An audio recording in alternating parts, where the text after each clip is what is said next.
This is the close-knit world of Tivoli Gardens in West Kingston.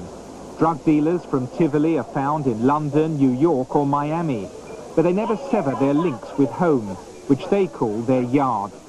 Tivoli was Jim Brown's yard. Here he was revered. Jim Brown was a community leader in our area. He was loved by everybody, old, middle-aged, young, everybody. Jim Brown bankrolled Tivoli. Much of his wealth came from crack dealing in the United States. His gang, the Shower Posse, led the Jamaican assault on the US drugs market. Some of his riches came back to Tivoli and helped fund community projects.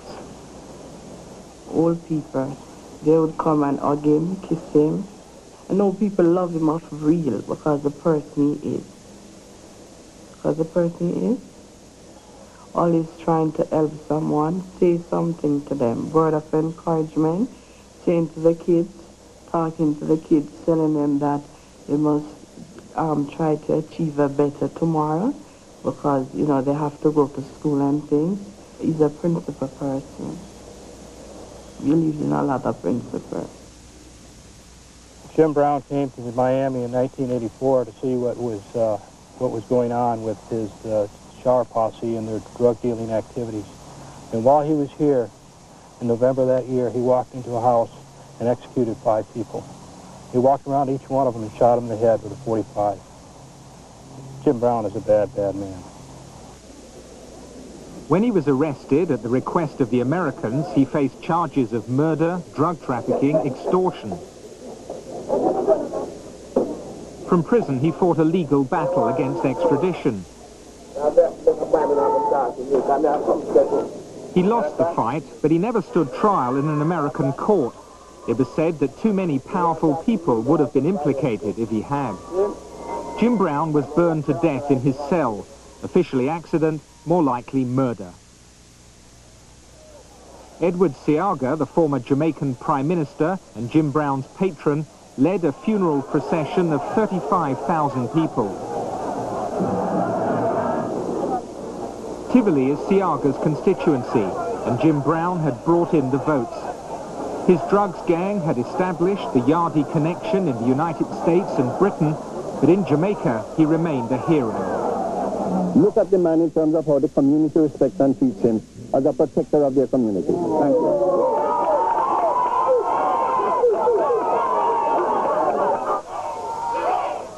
In 1980, Seaga's love affair with the electorate was consummated when he won power for the Jamaica Labour Party, the JLP. The United States government liked his right-wing stance and channeled support through the CIA. The money was used to buy guns, which were distributed to party activists in the ghettos. On the other side of the divide was Michael Manley, leader of the left-wing People's National Party, the PNP. Manley, too, had his power bases in the ghetto. And the fervour of the support for the two parties created the biggest ideological gulf in Jamaica's history. It was a time when the Cold War was being fought in the Caribbean. Cuban guns and money were behind the PNP. During the 1980 election, Kingston erupted in an orgy of violence.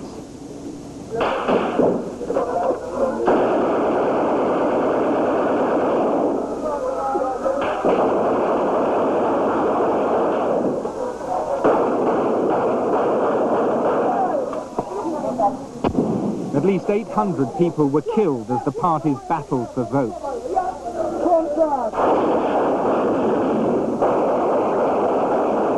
Of the gunmen who survived, many have since become yardies.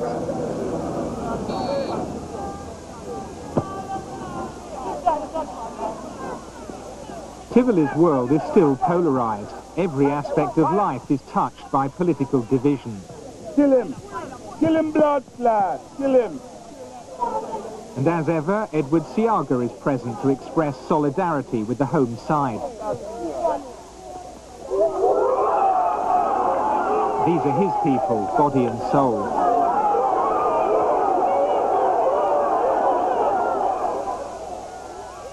The manager of the Tivoli team is known universally by his street name, Popcorn.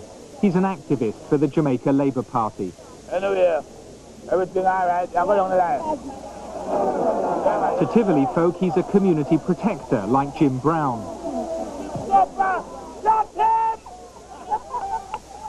In the 70s, Popcorn was a JLP gun runner. Sometimes life in the ghetto here, no work, nothing, you know. No work, nothing, because if a PMP or a JLP, if him not cut him up, him shot him. And at the same thing, two sides. Like me, well, a PMP, I mean, was well, and if me do me, I go damage me, I go damage him. The election will come on, and the side out the street start fire. We have to fire back. Now we're not board, man. See? So you see, that side they have gun, that side they have gun. Buy gun them still. I mean, that man me try with my little gun, you know. And anyway, me I go me carry it, man, because me's a labor right, you know. Me's a figure out that to the PMP, so them shoot me. Yeah, my enemy are the PMP them, because them don't know what is good. All them know to do is stay out the street and rob people, shoot innocent people. A victory for Tivoli, yet another excuse for gunfire.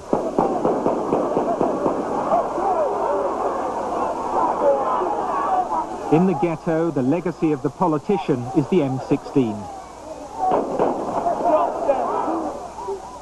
Tivoli Gardens was the birthplace of the Yardies, but it's in central Kingston where many of the most active dealers and gunmen are now found.